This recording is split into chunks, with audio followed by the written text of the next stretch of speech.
Жағдай дейтін болсақ, мынандай жағдай болған, бір кісі келді, өкпесінде абсцесі бар, одан кейін жаңағы қайта-қайта ауру қабына береді, өкпесі былай емдейді. Енді ол кісі ауылдық жерде болған екен, ауылдық жерде антибиотиктер алған, сосын жаңағы районға келіп алған, ананың айтқан, мынаның айтқан, сонымен бір 2-3 рет па емделеді. Сол емделген кезінде ем алу барысында жағдайы жақсы болады, одан кейін қайтадан нашарлап кетеді.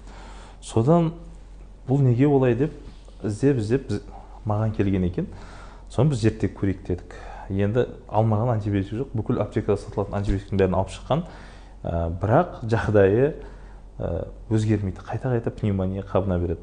Содан кейін мына анализдердің түрі көп қой, анализді тура тағайындай білу керек. Соның бірінде біз ол адамды қақырға анализіне жібердік, ол түк көрсетпеді, бірақ сол пневмония болып тұрған жерде эндоскопия жасадық. Эндоскопия деген халықтың айтуы бойынша шланг тығады дейді, өкпенің ішіне шлангымен кіріп, сол жерден шайындыны алып зерттедік. Сөйтсек, половой инфекция, жыныс жолдарының инфекциясын тауып алдық. Кеуде қуысына кіріп кеткен екен өкпесіне. Қалай кіріп кетті жағынан айтпай ақ қояйын, оны өзіңіздің фантазияңыз шешер. Бірақ сол жерде урологқа жіберіп, уролог зерттеуін алсақ, инфекция, тура инфекция сол жыныс жолдарында да бар екен, бірақ көзге көрініп айқындалмаған. Соны урологпен қосылып отырып емдедік, Құдайға шүкір, аман-есен жүгіріп кетті.